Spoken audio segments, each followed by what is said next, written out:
Welcome back to First Things First. It's time for a segment we like to call Put a Grade on. I love this segment.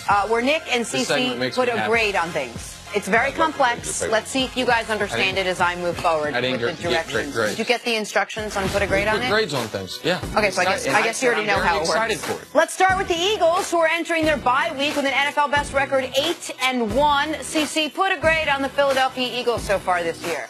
A, because the teacher wasn't giving out A+. The Philadelphia Eagles have surprised most people. How they put this team together. We knew they'd be young in their secondary, but their defensive front seven has been vicious enough to be able to protect them as they've gotten some experience. Ertz is a tight end. Forget about Wentz. Let's talk about everything else but them. Philadelphia can run the ball. The wide receivers have played drastically better than last year. The Eagles and management, A for the Eagles. A. We must have been in different classes because your teacher wasn't giving out. I was in the advanced classes. Hold on a second. Your teacher wasn't giving out A+. Mine was. And I will give the Philadelphia Eagles up to this point in the season an A+. But they don't have a chance in the Super Bowl. We are not talking about them moving forward. We are talking about what the Eagles have done up to this point. And up to this point, it is just based on what your performance has been record-wise. Like, that's the most fair way to do it. All the factors you mentioned matter. The way they built this team, supplementing the pass rush in the offseason. They knew they had a position of strength with Timmy Jernigan and Fletcher Cox, but they still brought in Chris Long. They knew that they could be a very dominant front seven. Wentz has been great. They're 8-1. I give them an A+. All right, let's move on. The Cavs are 4-6. There you are. So far this season, and might as well have the three of us playing defense for them. Seriously, it has been that bad. Nick, put a grade on the Cavaliers' season thus far.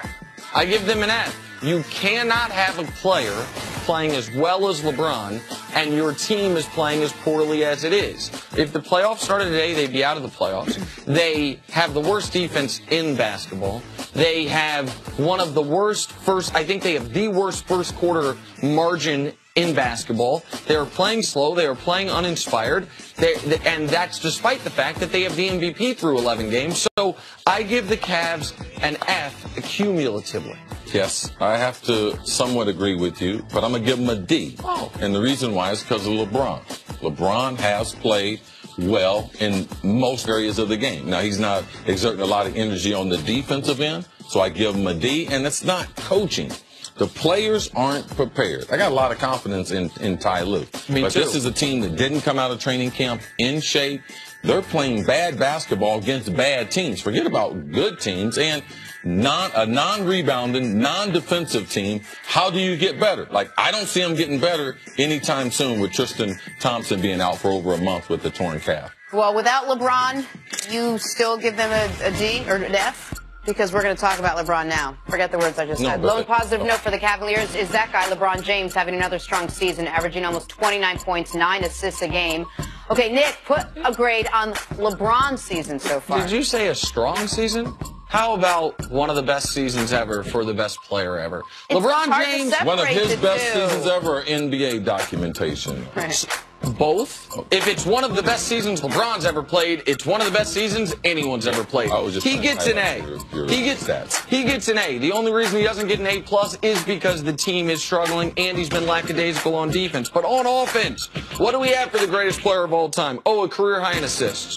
Oh, a career high in field goal percentage. Oh, a career high in free throw percentage. Just giving you 29, 7, and 9. And just last week, he was already the youngest player to be 55, 10, and 5 in a game. Now he's also the oldest player to be 55, 10, and 5. So LeBron gets an A.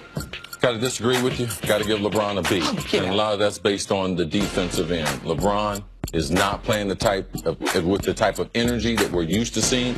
He is a great off-ball defender. We're not seeing that. You see a lot of complaining. Also, those turnovers. That's why you get a B in my class, Nick. Yeah, you know what? We're going to talk about these turnovers. You want to know who leads the league in turnovers? Here's the top 4. Boogie, Harden, Russ, LeBron. You know what they all have in common? They've been 4 of the 10 best players in the league this year. Miss me within turnovers, CC. Moving on to the former Cav, Kyrie Irving, who has led the Celtics to 9 straight wins. Kyrie is scoring 22 points a game on 46% shooting.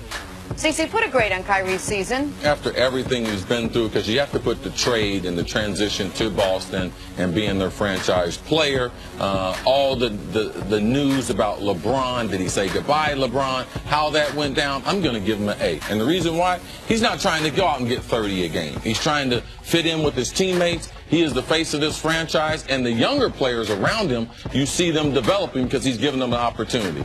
Kyrie Irving, I give him a B to start the season. You give him an A to start the season. An A, yes. I am offended by how much you are underrating Kyrie Irving. He gets a B- because Kyrie Irving can be so much better than he's been. Now, last night he was extraordinary. Last night is what bumped his grade up from a C, C+ to a B-. Kyrie has gone over 25 points once all year. It was last night. Kyrie has the ability to be one of the 5 best scorers in the NBA. He should be better than he's been, so I give him a B-. He's also playing some defense, one of the top 10 in steals. The steals stat can be a little misleading. I mean, if I take the ball away from a guy, that's misleading. Look, you got 2 misleading stats. When LeBron turns the ball over, that's not a big deal. But when someone else, especially Kyrie, if he steals the ball from someone else and get possession of the ball. Allen Iverson led the NBA in steals while being a bad defensive player. I mean, all right, guys, let's just also keep in mind who the general manager is. And finally, the Giants had a brutal Sunday against the Rams, and it didn't get much better. At Ben McAdoo's press conference, take a listen.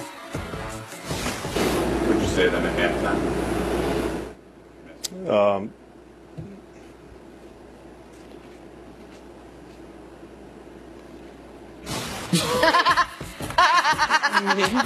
That's going to get me. Nothing better has happened to me all week. The grade's an F. Just make something up. Say a word of English. Say a word in any language. Just say anything. I mean, that's like, I don't know what to say. This is the thing. He's not a great leader. Okay, so I'm not going to give him an F, because if he had said something, then I would give him an F, because I know he didn't have anything to motivate the players with. So I give him a D for being quiet and knowing his skill level. I mean, I grew up around great coaches. Denny Green, Buddy Ryan. Now, they would give you some speeches. One time, Denny Green, we were praying, and then he gave us a moment of silence afterwards, you know, to get yourself together. And it seemed like it was taking a long time. We were in Oakland. It was raining in the locker room. He's like, man, get off your knees. At some point, you got to fight. I was like, yeah, that's a real coach. That's a football coach, not this dude. You know what he did? He combed his hair at halftime. That's what my boy Hub said. You got to respray it and redo it. You got Coming up, if you saw Hubs, you would know. One star receiver is suspended for fighting, another isn't. We will discuss if the NFL got it right. That is next on First Things First.